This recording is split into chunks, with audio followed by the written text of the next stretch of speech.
Bună dimineața, Dumnezeu să vă ilumineze. Cu mare plăcere suntem aici în această dimineață pentru a vă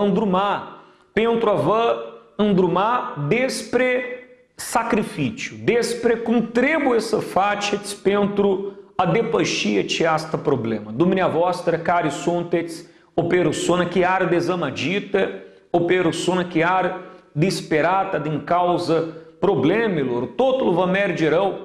Așa de asemenea era viața lui Gedeon, un bărbat care trecea printr-o situație dificilă, dar momentul în care el a ajuns la o clipă dificilă, el s-a revoltat împotriva situației, împotriva problemelor și datorită acestui lucru, el a chemat atenția lui Dumnezeu.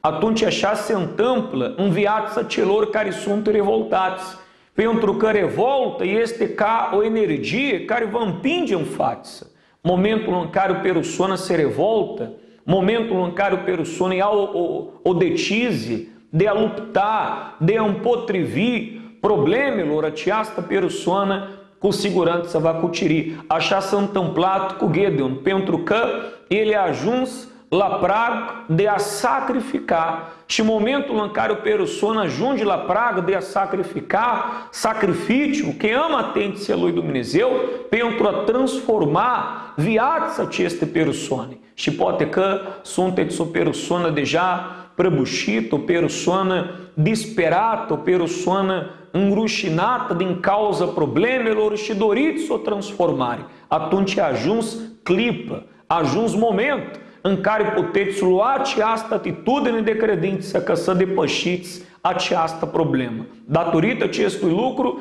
pe data de 16 decembrie, în toate centrele de ajutor, în toată Europa, dumneavoastră puteți să vă duceți acolo ca să sacrificați pentru Dumnezeu celui viu. Și cu siguranță, visul dumneavoastră, dorință, va deveni realitate. Acolo, aproape de dumneavoastră, veți găsi un centru de ajutor. Aici, în România, de asemenea, suntem la dispoziția dumneavoastră. Aici, pe șoseaua Fundeni, numărul 11, sectorul 2, București, vis-a-vis de fostul supermarket XXL.